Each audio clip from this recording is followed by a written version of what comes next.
දරුවනේ ඔබ සියලු දෙනාටම ඔබ අද සම්බන්ධ වෙලා ඉන්නේ ජයප්‍රද තාක්ෂණ වේදේ යටතේ ඔබට ප්‍රායෝගික පරීක්ෂණ සඳහා පෙනී සිටින සිදු වෙනවා. ඒකෙදී ඔයගොල්ලෝ ස්ථානීය පරීක්ෂණයකට සහ B1 B2 ප්‍රැක්ටිකල්ස් දෙකකට මුහුණ දෙන්න වෙනවා. ඒකෙදී ප්‍රායෝගික පරීක්ෂණ මාලාවේ ස්ථානීය පරීක්ෂණ සඳහා පෙරහුරුවක් වශයෙන් තමයි මේ පරීක්ෂණ මාලාව ඔබට ලැබෙන්නේ. ඔයාලට A-level විභාගය සඳහා ස්ථානීය පරීක්ෂණයේදී ස්පොට් 30ක් ලැබෙනවා. ඒ ස්පොට් 30 එක ස්පොට් එකක් සඳහා නැත්නම් එක ස්ථානීය පරීක්ෂණයක් සඳහා විනාඩි 2ක කාල සීමාවක් ඔබට ලැබෙනවා. එහෙනම් දරුවනේ ඔයාලට එතකොට තේරෙනවා 30ක් සඳහා පැයක කාල සීමාවක් හිමි වෙනවා කියන එක. අපි අද මෙතනදී ස්පොට් 20ක් සාකච්ඡා කරන්න බලාපොරොත්තු වෙනවා. ඒකෙදි එක ස්පොට් එකක් සඳහා මම ඔබට ලබා දෙන කාල සීමාව විනාඩියක කාල සීමාවක්. ඒකෙදි ඔබට පුළුවන් පමණ ඔයාලට හැකි උපරිම ආකාරයට පිළිතුරු ලියලා ඔබගේ දැනුම පරීක්ෂා කරගන්න. ඒ වගේම ඒ පිළිතුරු වල වැරදි හෝ නිවැරදි භාවය ඔයාලට තහවුරු කරගන්න පුළුවන්. එක ස්පොට් එකකින් ස්පොට් එකට අපි එක සාකච්ඡා කිරීමක් සිදු කරනවා. ඒකෙදී ඔයාලගේ දැනුම තවදුරටත් බැලඳිනු කරගන්න මේක පිටුවහලක් වේ කියන එක මම විශ්වාස කරනවා. එහෙනම් දරුවනේ අපි පටන් ගමු අපේ පළවෙනි ස්පොට් එකකින් ස්පොට් එකට ලිවීම සඳහා එක විනාඩියක කාල සීමාවකදී ඔයගොල්ලෝ ස්පොට් එකට පිළිතුරු සපයන්න ඕන. ඊට පස්සේ ඊළඟ කාල සීමාවෙදී මම ඔයගලන්ට ස්පොට් එක පැහැදිලි කරලා දෙනවා. එහෙනම් දරුවනේ දැන් කොලයක් සහ පෑනක් අරගෙන ඔයාලා පටන් ගන්න මේක ලියන්න.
පළවෙනි ප්‍රශ්නය අපි සාකච්ඡා කරමු. මේ උපකරණය හඳුනාගෙන නම් කරන්න කියනවා. මේක maximum minimum thermohygrometer එක.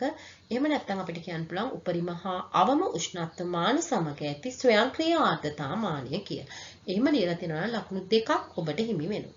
ඊළඟ මේ උපකරණයේ භාවිතයේ ප්‍රධාන වාසිය තමයි උපරිම හෝ අවම උෂ්ණත්වයේ සමග සාපේක්ෂ ආර්ද්‍රතාවයේ එක විට ලබාගත හැකි වීම තමයි මේකේ වාසිය. එහෙනම් එහෙම ලියලා තියෙනවා නම් ලකුණු 3ක් හිමි වෙනවා. ඊළඟට x නම් කරන්න කියලා කියනවා. x කියලා කියන්නේ sensor probe එක. එහෙම නැත්නම් සංවේදකය. මේක රඳවන ආකාරය තමයි මේක අපිට සාපේක්ෂ ආර්ද්‍රතාවය උෂ්ණත්වය ලබා ගන්න ඕන ස්ථානයට යොමු කරලා නිදහසේ තියන්න ඕන. ඒක ලියලා තියෙනවා ලකුණු 3ක් හිමි වෙනවා. මේක මේ උපකරණය නැත්නම් අපි කොහොමද පාඨාංක ලබා ගන්න කියන එක තමයි ඊළඟ කොටස. එහෙනම් අපිට උෂ්ණත්වය ගන්න පුළුවන් උපරිම හා අවම උෂ්ණත්ව මානයෙන් ඒ වගේම සාපේක්ෂ ආර්ද්‍රතාව ලබා ගන්න පුළුවන් තෙත් හා පියලි පල්බ උෂ්ණත්ව මානයෙන්. එහෙම ලියලා තියෙනවා නම් ලකුණු දෙකක් හිමි වෙනවා. එහෙනම් අපි ඊළඟ ස්පොට් එකට යමු.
දෙවෙනි කොටසේ පළවෙනි ප්‍රශ්නය මේ උපකරණය යොදාගෙන ලබා ගන්න පුළුවන් පාරාමිතීන් තමයි වර්ෂාපතන ප්‍රමාණය, තීව්‍රතාවය හා ලැබුණු කාල සීමාව. ඒ තුනම ලියලා තියෙනවා ලකුණු 1ක් හිමි වෙනවා.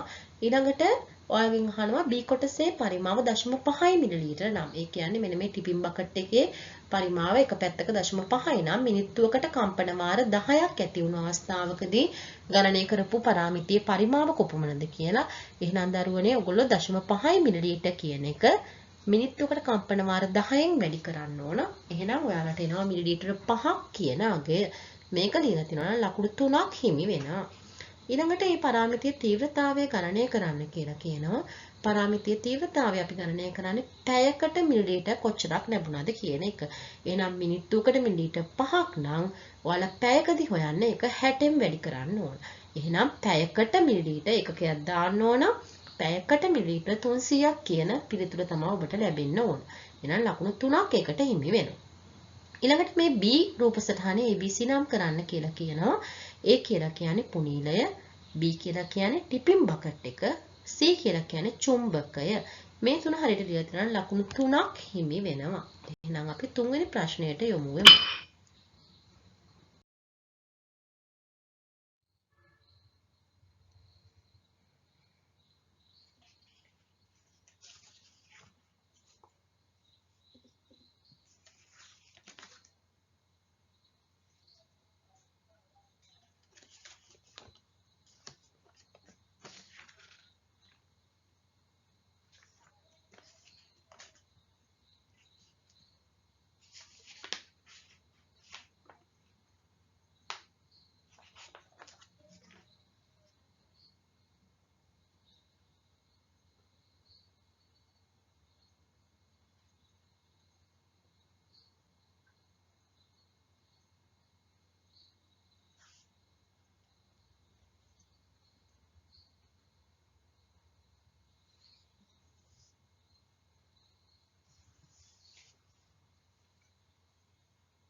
හරි දරුවනේ. එතකොට ඒ කොටසට ඔයාලට තියෙන්නේ මේ IEEE වර්ගීකරණයක්. එතකොට මේකේ මිලිමීටර් 2ත් 0.02ත් අතර වෙන්නේ ඔයගොල්ලෝ දන්නවා වැලි කියනාගේ නා x වැලි කියලා ලියවෙන්න ඕන. ඒ වගේම 0.02ත් 0.02ත් අතර වෙන්නේ y කියන්නේ රොන් මඩ. ඒ වගේම විෂ්කම්බෙන් අඩුම අංශුව ඒ කියන්නේ 0.02ට වඩා අඩු අංශුව වෙන්නේ මැටි. එහෙනම් xyz ඔයාලා ලියන්න ඕන වැලි, රොන් මඩ සහ මැටි කියන අගයන් ටික. එහෙනම් ඒකට ලකුණු 3ක් හිමි වෙනවා. ඊළඟට ඔයගලන්ට කියන තෙතමන සාධකයේ සොයන්න කියලා. මේ තෙතමන සාධකයේ සොයනකොට ඔයාලා මුලින්ම තෙතමන ප්‍රමාණය හොයාගෙන ඉන්න ඕන. තෙතමන ප්‍රමාණය කියන ඔයගොල්ලෝ දන්නවා තීටා කියන අගය. එහෙනම් තීටා කියන අගය අපි හොයාගන්නේ තෙත් ස්කන්ධය නැත්නම් පස්සාම්පලයේ තෙත් ස්කන්ධය අපි බෙදන්න ඕන පස්සාම්පලයේ වියලි ස්කන්ධය. එහෙනම් තෙත් ස්කන්ධය ඔයගලන්ට හොයාගන්න පුළුවන්. මේ තියෙන කෝවට පස් ග්‍රෑම් 50ක් විතර ගත්ත ස්කන්ධය 56.5යි කියන එක. මේ 56.5 එහෙනම් අපි මේ තියෙන තෙත් බර මේ 46.5 කියලා කියන්නේ වියලි බර. එහෙනම් තෙත් බර අඩු කරන්න ඕන වියලි බර. ඒ කියන්නේ 56.5න් 46.5ක් අඩු කරන්න ඕන. එතකොට අපිට එනවා 4 කියන අගය. ඒක අපි ඉර උඩට තමයි එන්නේ. ඊළඟට බෙදීම ඉර යටට අපිට එන්න ඕන 46.5 කියන්නේ ඩ්‍රයි වේට් එක නැත්නම් අපි කියනවා උඳුනේ වීරුවට පස්සේ බරෙන් අපි අඩු කරන්න ඕන හිස්කෝවේ ස්කන්ධය. මේ 46.5න් 5.5ක් අඩු කරාම ඔයගලන්ට 41 කියන අගය එන්න ඕනේ. එහෙනම් ඒ දෙක බෙදුවට පස්සේ ඔයගලන්ට එනවා 0.975 කියන අගේ තීටා. තෙතමන ප්‍රමාණය. හැබැයි එතනින් අතර කරොත් ඔයගලන්ට ලකුණු භාගයයි හිමි වෙන්නේ. ඊළඟට තෙතමන සාධකය කියන්නේ එක ධන තීටා. එහෙනම් අර 0.975ට ඔයගොල්ලෝ එකක් එකතු කරන්න ඕනේ. එහෙනම් 1.0975 කියන අගය ඔයාලට ලැබෙන්න ඕනේ. මේකදී ලකුණු හිමි වෙන්නේ ඔයගොල්ලෝ ආදේශ කරලා සමීකරණය ලියලා තියෙනවා ලකුණු දෙකකුත්. ඊළඟට තෙතමන ප්‍රමාණයට 0.975ක් ඇවිල්ලා තියෙනවා ලකුණු දෙකකුත්. ඊළඟට එක ධන තීටා කියන්නේ 1.0975 කියලා තියෙනවා නම් තව ලකුණු දෙකකුත් හිමි වෙනවා. ඊළඟ තුන්වෙනි කොටස නැත්නම් C කොටසට එන්නේ පිපෙට්ටු ක්‍රමයේ භාවිතයෙන් පාංශු වයන නිර්ණය කරන්න අපි යොදා ගන්න මූලධර්මය මොකක්ද කියලා. ඔයගොල්ලෝ දන්නවා ඒක ස්ටොක්ගේ නියමය අනුව තියෙන මූලධර්මය තමයි අපි යොදා ගන්න. ඒකට ලකුණු 1ක් හිමි වෙනවා. එහෙනම් අපි 4 වෙනි ප්‍රශ්නය කරා යමු වෙමු.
මේ උපකරණය කුමක්ද කියලා මුලින්ම අහනවා. ඒක යොදාගන්නේ කුමක් සඳහාද කියලා අහනවා.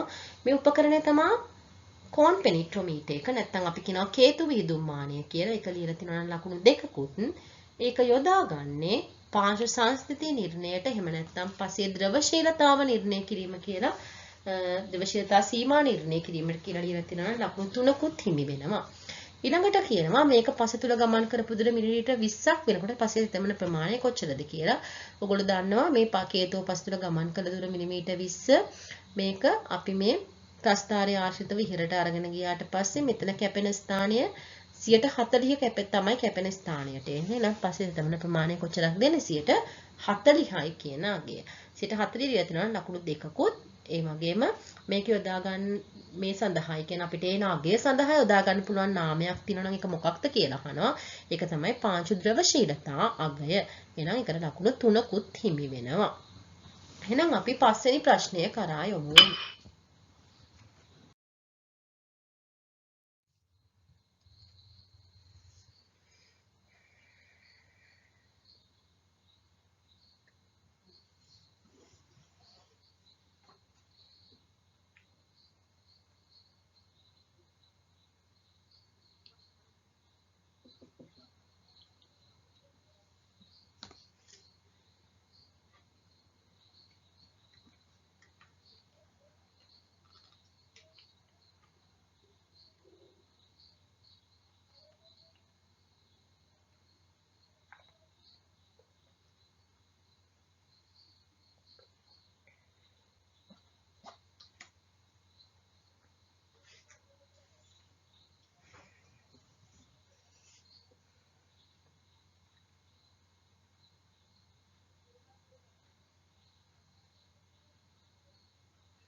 මේකේ අහනවා මුලින්ම ABCDEF මොනවද කියන එක. A කියලා කියන්නේ දරුවනේ කැටිටි, ඊළඟට B කියන්නේ කුට්ටි ආකාර, C කියලා කියන්නේ ප්‍රිස්මාකාර, D කියන්නේ ස්තම්භික, E කියන්නේ තැටිමය, F කියන්නේ තනි කණිකා. ඒ ටික ලියලා තියෙනවා නම් ඒ හයම හරිනම් ලකුණු 3ක් හිමි වෙනවා. ඒ කියන්නේ එකට ලකුණු භාගයක් හම්බ වෙනවා. ඔයාලා ලකුණු භාගය ගන්න ලකුණු 3ක් දාගන්න. ඊළඟට B කොටසේ අහනවා මේක කුමක්ද කියන එක. ඒ කියන්නේ මේ වර්ණ වලින් කියවෙන්නේ මොනවද කියලා අදහස් මොනවද කියන එක. කහ පාට නම් පාංශු වර්ණය ජල මට්ටම පහළ යෑමෙන් නැතිවන ඔක්සිකරණ ඔක්සිහරණ තත්ත්ව තියෙනවා කියන එක. ඒ වගේම රතු පාට නම් අපි කියනවා ජල වහනය හොඳයි කියන එක. ඒ වගේම කළු දුඹුරු නම් අපි කියනවා කාබනික ද්‍රව්‍ය අධික පසක්. ඒ වගේම අලු පාට නම් අපි කියනවා ජල වහන තත්ත්වයේ දුර්වල පසක් කියලා. ඔය ටික ලියලා තියෙනවා නම් ලකුණු 1 ගානේ ලකුණු 4ක් හිමි වෙනවා. ඊළඟට අහනවා මේ XYZ ගැන අහනවා. ඔයගොල්ලෝ දන්නවා මේ මන්සල් කලර් chart එක යොදාගෙන මේ අපි මේ අගයන් කියවා ගන්නවා පසේ වර්ණයට අදාළව. ඒකෙදි 6.5යි B කියලා කියන්නේ මේ X කියලා කියන්නේ මොකක්ද? hue අගය. ඒ වගේම 4 කියලා කියන්නේ value අගය. 5 කියලා කියන්නේ chroma අගය. එතකොට hue, value, chroma කියලා ලියලා තියෙනවා නම් ලකුණු 2ක් හිමි වෙනවා. ඊළඟට අපි බලමු 6 වෙනි ප්‍රශ්නය.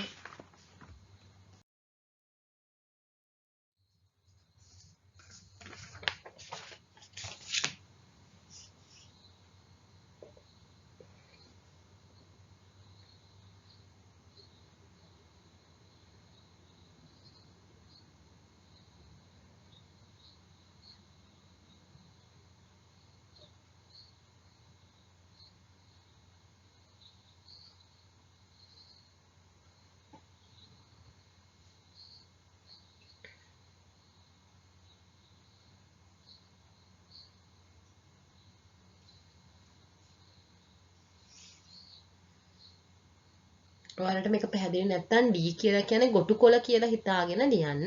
D සාම්පලයේ තියෙන ගොටු කොළ.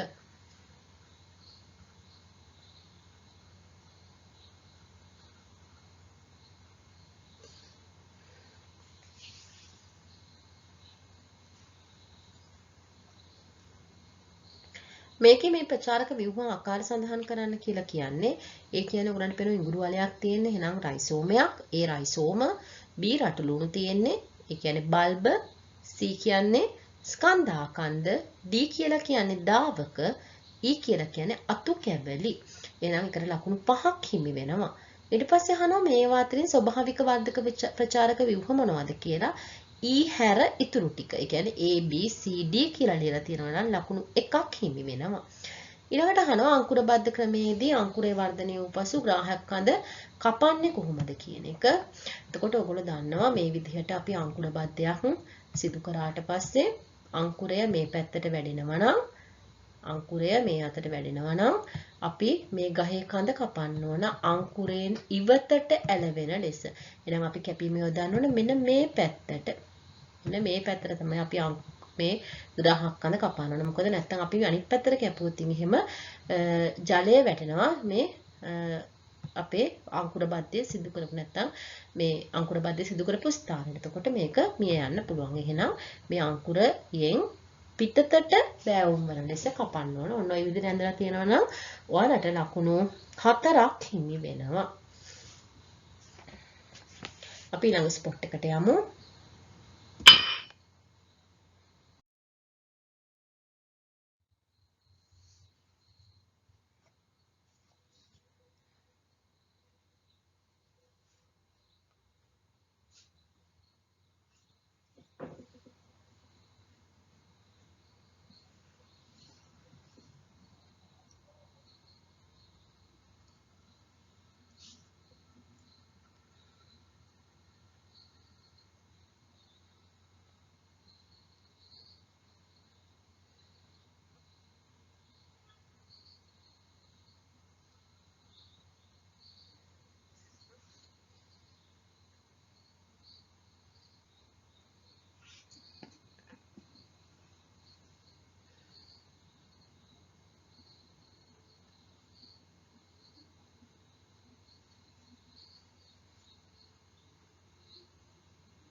මේ උපකරණ නම් කරලා කාර්යයන් තමයි ලියන්න තියෙන්නේ. ඒ කියලා කියන්දරුනේ බද්ධ පිහිය. ඒකේ කාර්යය තමයි බද්ධ කිරීම සඳහා යොදා ගැනීම. B කියලා කියන්නේ සාමාන්‍ය පිහියක්. ඒකෙදී අපි පිහිය යොදාගන්නේ සාමාන්‍ය අතු කප්පාදුව සඳහා. C කියන්නේ අතිස්කෝපයක්. මේක අපි යොදා ගන්නවා පොහොර මිශ්‍ර කිරීමේදී. එහෙම නැත්නම් අපිට ලියන්න පුළුවන් මාධ්‍ය සැකසීමේදී මේක යොදා ගන්නවා කියන එක. D කියලා කියන්නේ කප්පාදු කියතක්. අපි කුඩා අතු කප්පාදුව සඳහා මේ කප්පාදු කියත යොදා ගන්නවා. මේක ලියලා තියෙනවා නම් අපි ලකුණු 4ක් හිමි වෙනවා. මේවා නම් ටික හරිනම් ඒ වගේම මේවා කාර්යනුත් හරිනම් ලකුණු කාර්යයන් වලට ලකුණු 6ක් හතරම හරිනම් ලකුණු 6ක් හිමි වෙලා තියෙනවා. එහෙනම් අපි 8 වෙනි ප්‍රශ්නයට යමු.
මේ නිදර්ශකය මොකක්ද කියන එක තමයි අහන්නේ. මේක දරුවනේ ඔයගොල්ලෝ හැමෝම දන්නවා pH මීටරය කියලා. pH මීටරය කියලා ලියලා තියෙනවා ලකුණු 2ක් හිමි වෙනවා.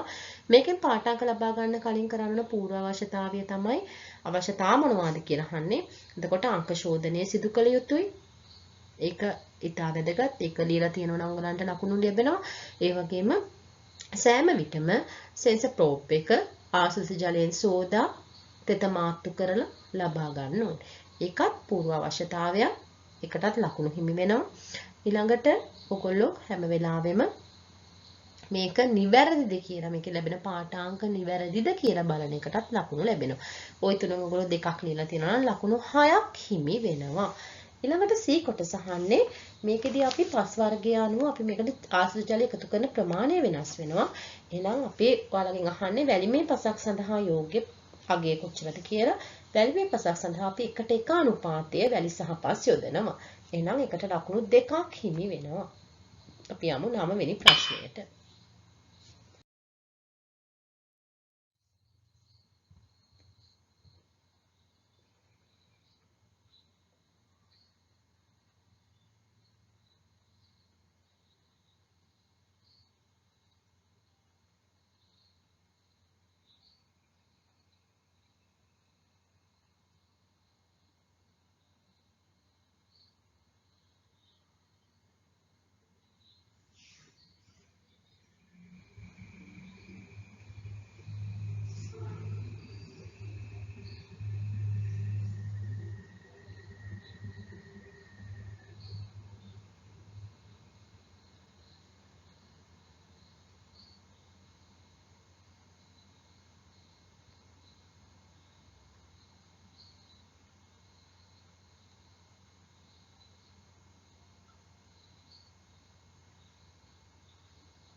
මේක භාවිතා කළ මනින්න පුළුවන් පසේ ගුණාංගය තමයි පාංචු සත්‍ය ඝනත්වය. ලකුණු 2ක් හිමි වෙනවා.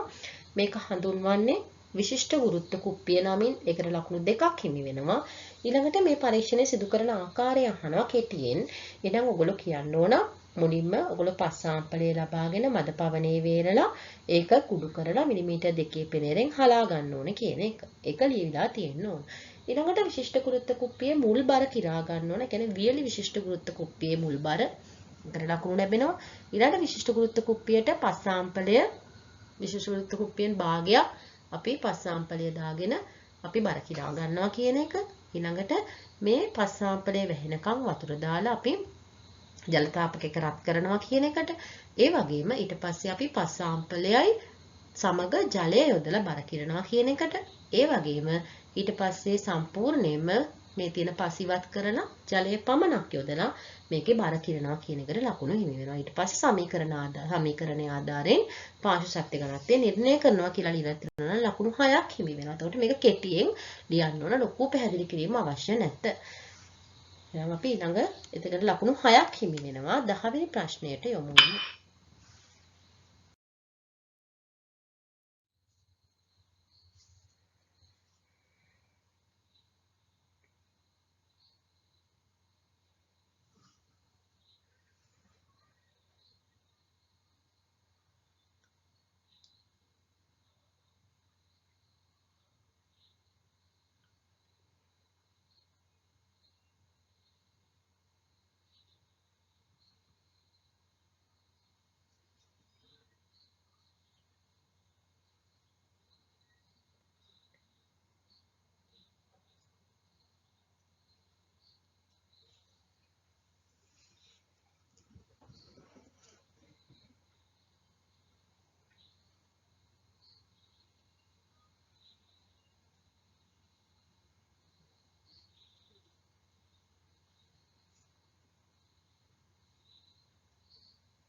මේක හඳුන්වන නම මොකක්ද කියලා අහලා තියෙනවා. එතකොට මේක ආඩිනෝ ඌනෝ පුවරුවක්.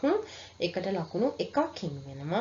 ඊළඟට මේකේ ABCD EF කොටස් ටික නම් කරන්න කියලා කියනවා. A කියලා කියන්නේ USB port එක, B කියලා කියන්නේ restart button එක, C කියලා කියන්නේ digital pins, ඊළඟට D කියලා කියන්නේ power supply in එක, E කියලා කියන්නේ උතන ඔයගලන්ට E එක පැහැදිලි කියලා මම හිතනවා RX TX කියන එක තමයි ඔයගලන්ට ඊතල යොමු වෙලා තියෙන්නේ. එහෙනම් RX TXT LED බල්බ ඒ කියන්නේ දත්ත ඇතුළු වෙනවද පිට වෙනවද කියලා අපිට දැනගන්න තියෙන සංඥා නිකුත් කරන LED බල්බ තමයි එතන තියෙන්නේ.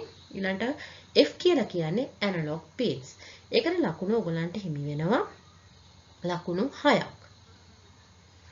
ඊළඟට මෙහි දක්නටද x මගින් කියවෙන්නේ කුමක්ද කියලා අහනවා. ඔය C කොටසට digital write 8 high කියන එක. ඒකෙන් අපි කියන්නේ පින් අංක 8 on කරන්න කියන එක. දැන් මේ අවස්ථාවේදී පින් අංක 8 on කරන්න කියන තමයි x වලින් කියවෙන්නේ. ඒකට ලකුණු 3ක් හිමි වෙනවා. එහෙනම් අපි 11 වෙනි ප්‍රශ්නය කරා යමු වෙමු.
මේකේ තියෙන ABC නම් කරන්න කියලා කියනවා. කැපිටල් A කියලා කියන්නේ තෙපාව, B කියන්නේ මට්ටම් යෂ්ටිය නැත්නම් මට්ටම් යටිය කියලා ලිව්වත් හරි.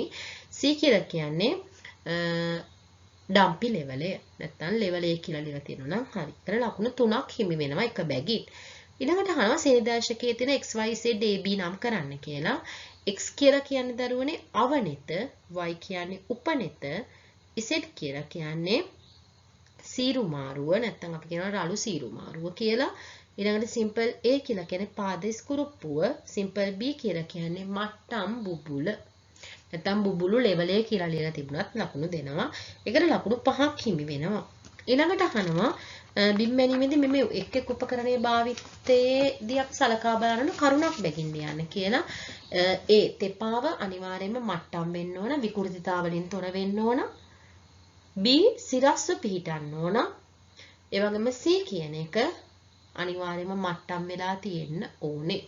ওই ටික තියෙනවා නම් ලකුණු 2ක් හිමි වෙනවා. එහෙනම් අපි ඊළඟ ප්‍රශ්නෙට යමු.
හරි දරුවනේ මේකේ ඔයගලන් අහන්නේ කැපිටල් A මොකක්ද කියලා. කැපිටල් A කියලා කියන්නේ පාංශු තෙතමන සංවේදකයක්. ලකුණු 1ක් හිමි වෙනවා.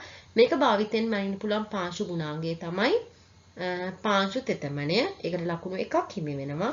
ඊට පස්සේ C නම් කරලා ඒව සඳහා දාගන්න පරිපද සංකේත අඳින්න කියලා කියනවා. A කියලා කියන්නේ පරිණාමකයක්. ඒතර ඔයගොල්ලෝ දන්නවා පරිණාමකය ඔයගොල්ලෝ සංකේත අඳින්නේ ඔක අවකරද අධිකරද කියලා නැති නිසා ඔයගොල්ලන්ට ඕනෑම විදිහකට මේකේ සංකේතය අඳින්න පුළුවන් අවකර හෝ අධිකර විදිහට. ඒතර ඔයගොල්ලෝ දන්නවා පරිපද සංකේතය මෙන්න මේ ආකාරයට තමයි ඔයගොල්ලන් ඇඳිය යුත්තේ. ඊළඟට ප්‍රතිරෝධකය ඔයගොල්ලෝ දන්නවා ප්‍රතිරෝධකයක් ඔයගොල්ලන්ට මෙන්න මේ ආකාරයට අඳින්නත් පුළුවන්. මේක ස්ථිර ප්‍රතිරෝධකයක්. එහෙම නැත්නම් ඔයගලන්ට මේ ආකාරයට මේක අඳින්නත් පුළුවන්. ඊළඟට C කියලා කියන්නේ විචල්්‍ය ප්‍රතිරෝධකයක්. අර විදිහටම ප්‍රතිරෝධකයේ සංකේතය ඔයගොල්ලෝ ඇඳලා ඒකට ඊතලයක් යෙදීමෙන් ඔයගලන්ට මේක විචල්්‍ය ප්‍රතිරෝධකයක් බව කියන්න පුළුවන්. දැන් ට්‍රාන්සිස්ටර් එකේ සංකේතය තමයි මෙන්න මේ විදිහට ඔයගලන්ට NPNද PNPද කියලා නැති නිසා ඔයගලන්ට ඕනෑම විදිහකට මේක අඳින්න පුළුවන්. මොකද ඔයගලන්ට දීලා තියෙනවා නම් තමයි මෙන්න මේ විදිහට එක අග්‍රයකට ඔයගොල්ලෝ අනිවාර්යෙන් ඊතලයක් කියන්නේ විමෝචකයේ ඊතලයක් යොදන්න ඕන. ඊට පස්සේ මේක අපි බැටරියක්. අපි බැටරිය අඳිනකොට ධන සහ ඍණාග්‍ර දාලා මෙන්න මේ විදිහට ඔයගලන්ට බැටරියේ සංකේතය අඳින්න පුළුවන්. ඔය ටික ඔක්කොම ඇදලා තියෙනවා නම් ඔයගලන්ට ලකුණු හිමි වෙනවා 5ක්. 5ක් කියලා කියන්නේ ඔයගොල්ලෝ පරිපත සංකේත ටිකයි ඔක්කොම ඇදලා දෙනවා ලකුණු 8ක් හිමි වෙනවා. 5යි 3යි 8ක් හිමි වෙනවා. පරිපත සංකේතත් හරිනම් නම් කරලත් හරිනම්. එහෙනම් අපි 13 වෙනි ප්‍රශ්නයට යමු.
මේ නිදර්ශකය මොකක්ද කියලා අහනවා. මේක GPS උපකරණයක්. ලකුණු 1ක් හිමි වෙනවා.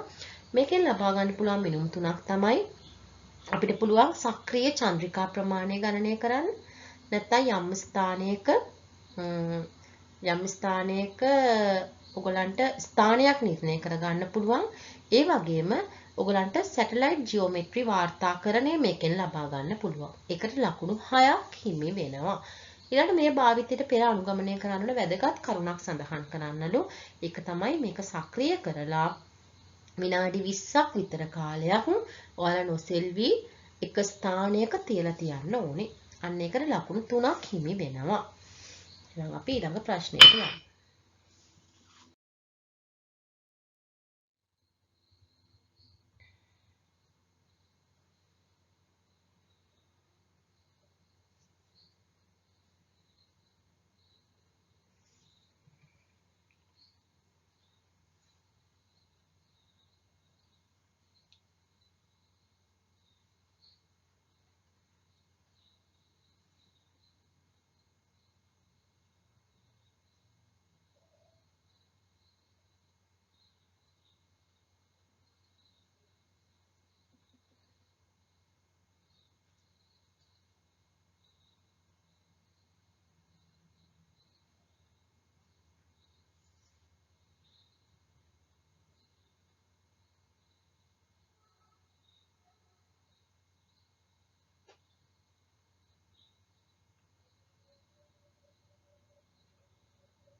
මේක භාවිතා කරලා අපි මනින්නේ දරුවනේ තලමේස බිම් මැනීම. මේක හඳුන්වන නම තමයි තලමේස බිම් මැනීම. ඒකට ලකුණු 1කුත්.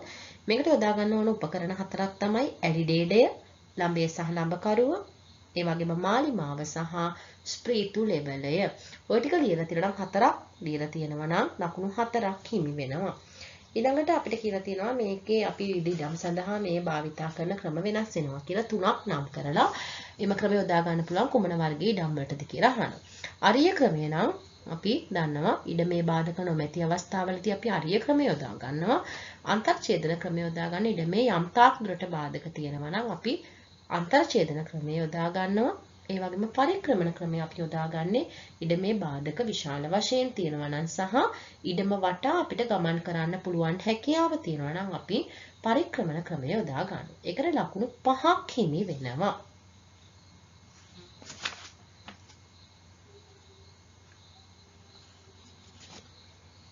ඊළඟට අපි යමු 15 වෙනි ප්‍රශ්නයට.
මේ නිදර්ශකය නම් කරන්න කියලා කියනවා මේක ඔප්ටිකල් ස්ක්වයර් එක නැත්නම් අපි කියනවා දෘෂ්ටි චතුරස්‍රය කියන. මේකට ලකුණු 2ක් හිමි වෙනවා. මේකෙන් ලබා ගන්න පුළුවන් පාඨාංකය තමයි අපිට අංශක 90ක් නිවැරදිව මැන ගන්න පුළුවන්. ඒ කියන්නේ අපි අනුලම්බ ගන්නකොට අපි අංශක 90ක් ගන්න ඕන. යන්නේ අංශක 90 නිවැරදිව මැන ගන්න පුළුවන්. මේකට ලකුණු 2ක් හිමි වෙනවා. මේක භාවිතා කරලා සිදු කරන්න පුළුවන් බිම් මැනීමේ ක්‍රමය තමයි ඩම්බෙල් බිම් මැනුම. ඒකට ලකුණු 1ක් හිමි වෙනවා. එතකොට ඒකෙදි සලකා බලන්න වැදගත් කරුණු 3ක් ලියන්න කියලා කියනවා. ඉඩම ත්‍රිකෝණ වලට බෙදන්න පුළුවන් වෙන්න ඕන. ඒ වගේම අපිට මනාව සැකසුණු ත්‍රිකෝණ මේ සඳහා යොදා ගන්න ඕන. ඒ වගේම තමයි අපිට දම්බැල් අඩු ප්‍රමාණයකින් මේක මැන ගන්න හැකියාව තියෙන්න ඕන. එතකොට අන්න ඔය කරුණු 3 ලියලා තියෙනවා නම් අපිට ලකුණු 5ක් හිමි වෙනවා. එහෙම නැත්නම් අපිට තව ලියන්න පුළුවන් අපි සිස්ටම නිර්මාණය කරලා අවසන් වෙනකම් මේ දම්බැල අපි නොවෙනස්ව පවත්වා ගැනීමත් එක වැදගත් කරුණක්. එහෙනම් ඒකට ලකුණු 5ක් හිමි වෙනවා.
මේක තියෙන ABCDEF නම් කරන්න කියලා කියනවා. ඔයගොල්ලෝ දන්නවා A කියන්නේ කන්දක්, B කියන්නේ වැටියක්, C කියන්නේ එළියක්, D කියන්නේ අවපාතයක්, E කියලා කියන්නේ කඳු ප්‍රපාතයක්, F කියලා කියන්නේ සිරස් කඳු ප්‍රපාතයක්. මේ ඔක්කොම හරිනම් ලකුණු 6ක් හිමි වෙනවා. ඊළඟට අහන ඔයගොල්ලන්ගේ සමෝච්ච රේඛා අඳිනකොට ඔයගොල්ලෝ අවධානය යොමු කරන්න ඕන වැදගත් කරුණු 4ක් ලියා දක්වන්න කියලා. සමෝච්ච රේඛාව දරුවනේ සිනිඳු හා සියුම් රේඛා වෙන්න ඕන. ඒ වගේම ඒකාකාරී පළලකින් යුක්ත වෙන්න ඕන. ඒ වගේම මේක අපි සමෝච්ච රේඛා අඳිනකොට සමෝච්ච රේඛා අතර කුඩා හිස් ඉඩක් තියලා ඒකේ පාඨාංකය ලියන්න ඕන. ඒ වගේම අපි නිදහස් අතින් මේක අඳින්න ඕන. අපි අලි රූල් තියලා වගේ දේවල් වලින් නෙවෙයි නිදහස් අතින් මේක අඳින්න ඕන. මේ කරුණු 4 දීලා තිනවා ලකුණු 2ක් හිමි වෙනවා. ඊළඟ සමෝච්ච රේඛා අන්තර්නිවේෂණය කියන්නේ මොකක්ද කියලා අහනවා. අපි දන්නවා අන්තර්නිවේෂණය කියන්නේ ග්‍රිඩ් දෙකක් අතර අතරමැදි සමෝච්ච මට්ටමක් නිර්මාණය කරන්න ඕන. නිර්මාණය කිරීමේදී තිබිය යුතු අනුපාතයට අපි කියනවා මේ සමෝච්ච රේඛා අපි අන්තර්නිවේෂණය කරනවා කියලා.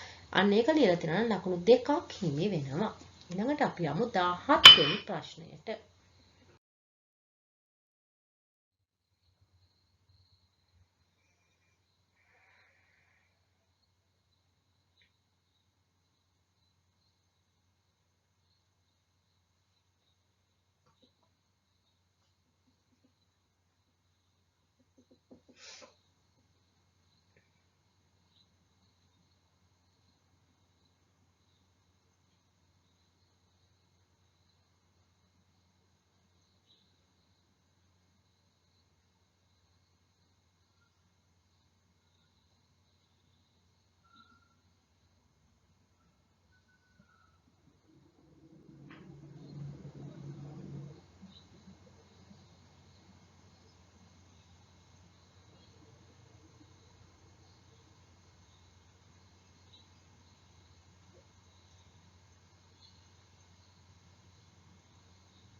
හරි මේ තියෙන වැසි ජල සංරක්ෂණ ව්‍යුහයක් මේකේ ABCD නම් කරන්න කියලා කියනවා.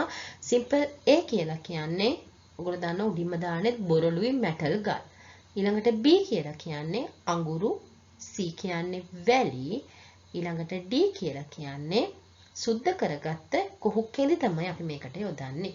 මේ ABCD නිවැරදි නම් ලකුණු 8ක් හිමි වෙනවා. ඊළඟට B කොටස අහනවා මේ කොටස වැදගත් වනුයේ කුමක් සඳහාද කියලා. මේක වැදගත් වෙන්නේ අපි වැසි ජල සංරක්ෂණ ව්‍යුහයක එන ජලය පිරිපහදු කර ගැනීම සඳහා නැත්නම් පෙරීම සඳහා තමයි මේ කොටස වැදගත් වෙන්නේ. මේක ලියලා තියෙනවා නම් අපිට ලකුණු 2ක් හිමි වෙනවා. එහෙනම් අපි 18 වෙනි ප්‍රශ්නයට යමු වෙමු.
මේ තියෙන සිසිත ඇටියක් මේක භාවිතයෙන් ලබා ගන්න පුළුවන් පාඨාංක දෙකක් තමයි දරුවනේ ජලයේ වර්ණය සහ ජලයේ ආවිලතාවය කියන එක. ඒක ලියලා තියෙනවා නම් ලකුණු 2ක් හිමි වෙනවා. මින් ලබා ගන්නා පාඨාංක කොහොමද අපි ලබා ගන්න කියන එක කෙටියෙන් සඳහන් කරන්නලු. අපි කරන්නේ සිසිත ඇටිය අපිට අවශ්‍ය ගැඹුරු ජලය තමයි අපි මේක කරන්නේ. ගැඹුරු ජලය ගිල්වනවා. ඒකෙදි සිසිත ඇටිය නොපෙනී යන අවස්ථාවේදී ගැඹුර අපි ලබා ගන්නවා. ඒ වගේම නැවත සිත් ඇටිය පෙනීමට පටන් ගන්න අවස්ථාවේදී අපි ගැඹුර ලබා ගන්නවා. මේ ගැඹුරු දෙක එකතු කරලා දෙකෙන් බෙදීමෙන් අපිට සෙචි අගය ලබා ගන්න. නැත්නම් සෙචි ගැඹුර ලබා ගන්න පුළුවන්. ඒක තමයි අපි මේ කොහොමද සෙචි ගැඹුර ලබා ගන්න කියන එක අපි සඳහන් කරා නම් ලකුණු 6ක් හිමි වෙනවා. ඊළඟට අහනවා යොදා ගන්නා ජල නියඳිය කුමන පරිමාණයක් සමග සසඳනවාද කියලා. අපි සසඳන්නේ ෆොරල් යූල් වර්ණ පරිමාණය සමග. ඒක ලියලා තියෙනවා නම් ලකුණු 2ක් හිමි වෙනවා.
මේ උපකරණ යොදාගෙන විද්‍යාකාරයන් සිදු කරන පරීක්ෂණය තමයි දරුවනේ කෝලිෆෝම් පරීක්ෂාව. ජලයේ කෝලිෆෝම් පරීක්ෂාව ලකුණු 3ක් හිමි වෙනවා.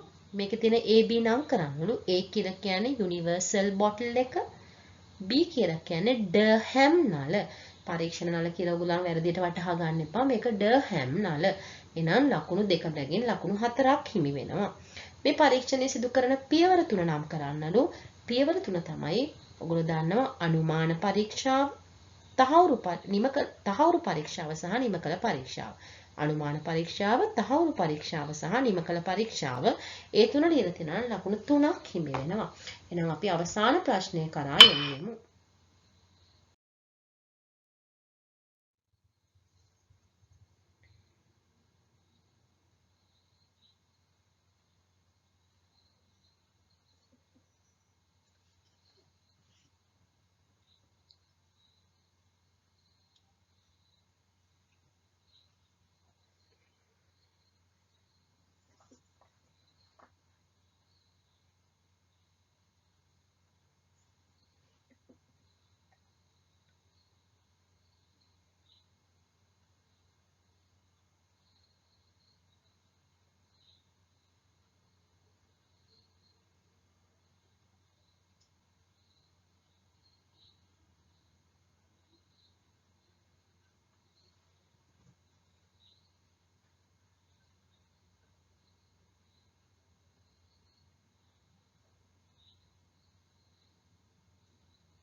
මේකේ ABC නම් කරන්න කියනවා. A කියලා කියන්නේ දරුවනේ magnetic stir with hot plate. ඒක ලියලා තියෙනවා නම් හරි. ඊළඟට B කියලා කියන්නේ autoclave එක. ඊළඟට C කියලා කියන්නේ laminar flow cabinet එක නැත්නම් අනවරත ප්‍රවාහ කුටීරය. මේක ලියලා තියෙනවා නම් ලකුණු 3ක් හිමි වෙනවා. ඊළඟට ඒවැය යොදා ගැනීමක් බැගින් ලියන්න කියනවා. අපි යොදා ගන්නවා මාධ්‍ය හොඳින් මිශ්‍ර කිරීම සඳහා. අපි මාධ්‍යයන් හදනකොට පෝෂක මාධ්‍යයන් හදනකොට පෝෂක මාධ්‍යයන් හොඳින් මිශ්‍ර කිරීම තමයි මේක ප්‍රධානම අරමුණ. B ගන්න අපි එක්ක අපිට පුළුවන් මාධ්‍ය ජීවාණුහරණයට කියලා කියන්න, නැත්නම් අපිට පුළුවන් උපකරණ ජීවාණුහරණය සඳහා කියලා කියන්න B වලට. ඊළඟට C වලට අපිට කියන්න පුළුවන් ජීවාණු හරිත පරිසර තත්ත්වයක් පවත්වා ගැනීමට තමයි අපි ලැමිනා ෆ්ලෝ කැබිනට් එක යොදා ගන්න. ඊළඟට D අපි ගත්තොත් ඊළඟ කියන්නේ D උපකරණ නම් කරලා ඒක යොදා ගැනීමට ප්‍රධාන හේතුව ලියා දක්වන්න කියලා. D කියලා කියන්නේ glass bead sterilizer එක. නැත්නම් අපි කියනවා වියලි පබළු ජීවාණු හරකය කියලා. මේක අපි යොදාගන්නේ අනවරත ප්‍රවාහ කුටීරය නැත්නම් ලැමිනා ෆ්ලෝ කැබිනට් එක තුල වෙන්න පුළුවන් ගිනි ගැනීම වළක්වන්න. ඒ කියන්නේ අපි අනවරත ප්‍රවාහ කුටීරය තුලදී මේ දැහි අඬු කතුරු වගේ උපකරණ ජීවාණුහරණය සඳහා තමයි මේක යොදාගන්නේ. ඒක නැත්නම් අපි මේ උපකරණේ නැත්නම් අපි ඇල්කොහොල් මේක ඇතුලේ තියාගෙන ඉන්න ඕන. ඒතර ඇල්කොහොල් තියාගත්තොත් මොකද වෙන්නේ? අපිට මේ ලැමිනා ෆ්ලෝ කැබිනට් එක තුල ගිනි ගැනීම වලට ලක් වෙන්න පුළුවන්. අන්න ඒක වළක්ව ගන්න තමයි අපි මේ වියලි පබළු ජීවාණු හරකය යොදාගන්නේ. එතකොට දරුවනේ ඔයගලන්ට මේ ස්පොට් 20ක් මම සැපෙවුවා. ඒ 20ට ලකුණු 200ක් හිමි වෙනවා. මොකද එක ප්‍රශ්නෙට මම ලකුණු 10 බැගින් ලබා දීලා තියෙනවා. එතකොට ඔයගලන්ට ගණනය කරලා බලන්න පුළුවන් මේ 200න් ඔබට කොපමණ ප්‍රමාණයක් ලකුණු ලැබිලා තියෙනවද කියන එක. ඒ වගේම ඔබට මොනවා හරි වැරදීම් සිදු වුණා නම් ඒවා නිවැරදි කරගන්නත් ඔයාලට සහාය වෙයි මේ මම කරපු ස්පොට් ටෙස්ට් 1 එකේ තියෙන පැහැදිලි කිරීම් ටික. ඒ වගේම තමයි දරුවනේ ඔබ මේ ප්‍රායෝගික පරීක්ෂණයට සම්බන්ධ වෙනකොට අපි අත්දැකීමෙන් දන්න දෙයක් තමයි ළමයි කලබල වෙලා මේ විනාඩි දෙකට මේවා ලියන්නේ නැහැ. එක්ක උපකරණ වට ගන්නවා, ඒ වගේ දේවල් කරනවා. අන්න ඒ වගේ දේවල් වලින් වැළකීලා පුළුවන් තරම් අපි හොඳ සංයමයෙන් යුතුව හොඳ ධාරණ ශක්තියෙන් යුතුව මේක කරන්න ඕන. මොකද අපි හැකි ඉක්මනින් මේක ලියන්න ඕන. ඒ කියන්නේ අපේ හිතේ තියෙන පිළිතුර හැකි ඉක්මනින් අපි ප්‍රශ්න පත්‍රයට පිළිතුරු විදිහට නගන්න ඕන. අන්න ඒකට තමයි මේ පුහුණු වීම මාලාවක් ඔබට වැදගත් වෙන්නේ.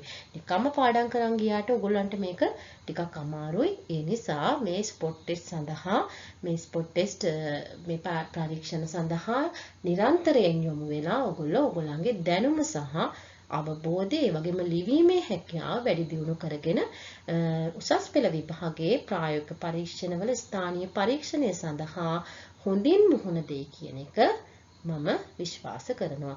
එහෙනම් දරුවනේ ඔබ සැමට තෙරුවන් සරණයි. අපි නැවත හමු වෙමු තවත් ස්පොට් ටෙස්ට් අදියරක් සමග.